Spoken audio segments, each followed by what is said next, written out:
प्रकाश विद्युत प्रभाव।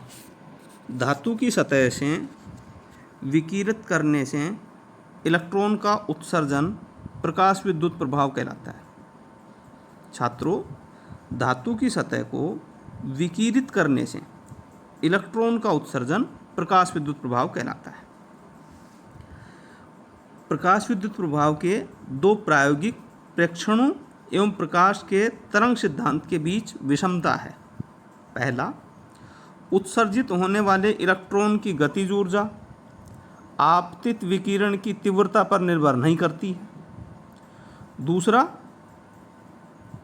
विद्युत चुंबकीय तरंगें एक ऐसा विद्युतीय क्षेत्र हैं जो संचरण के लंबवत दिशा में दोलन करता है और विकिरण की तीव्रता विद्युतीय प्रभाव के वर्ग के समानुपाती होती है। तीसरा बच्चों, विकिरणों की तीव्रता में वृद्धि से दोलन के आयाम में वृद्धि होती है।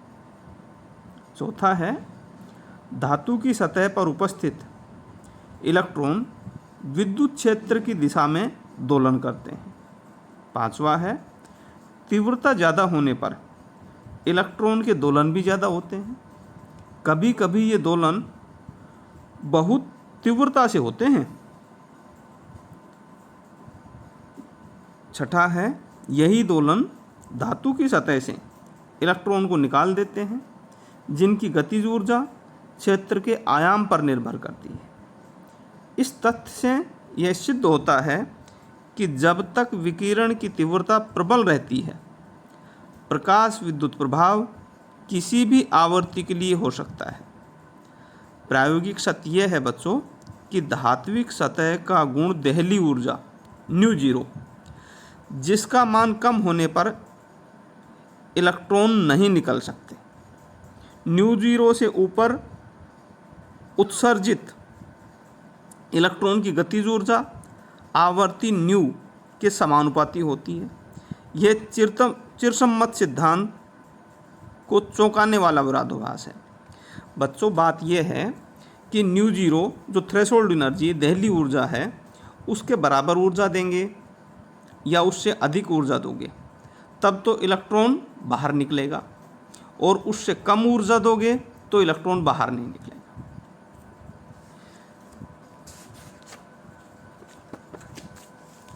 जब विद्युत आर्क से जिंक प्लेट पर प्रकाश पड़ने दिया जाता है तो विद्युतदर्शी की ऋण आवेशित पत्तियां सिकुड़ जाएंगी, जो ये दर्शाती हैं कि इसका आवेश उदासीन हो गया है।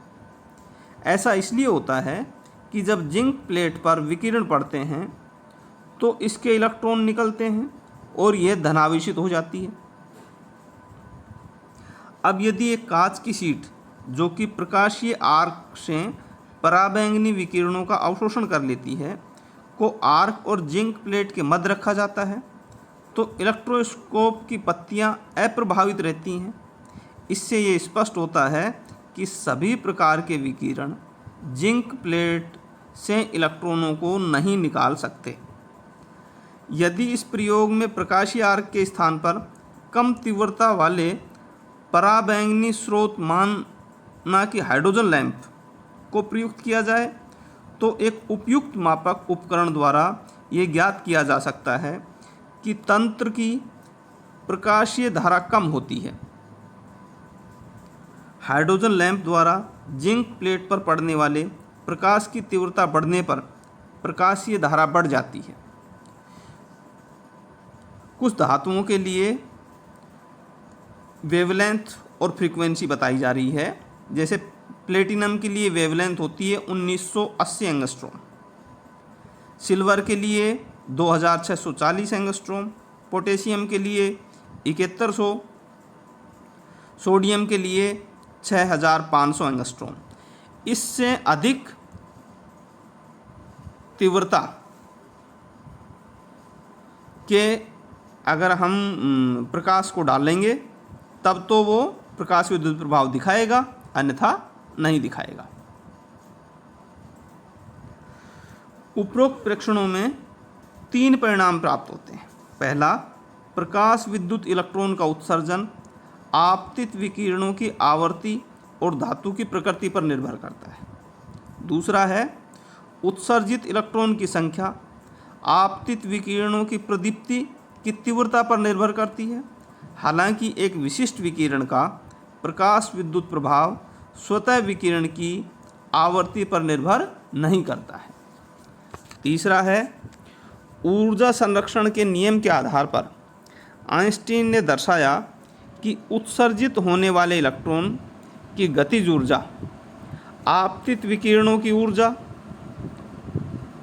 में एक विशेष संबंध होता है कि जो थ्रेशोल्ड एनर्जी है उसके बराबर एनर्जी तो काम आएगी बेटा उसको उत्सर्जन के लिए, और जो रिमेनिंग एनर्जी होगी वो उसकी काइनेटिक एनर्जी के लिए काम आएगी, उसकी गतिज ऊर्जा के लिए काम आएगी। ये था अपना प्रकाश विद्युत प्रभाव। अब हम पढ़ेंगे इसके उपयोग।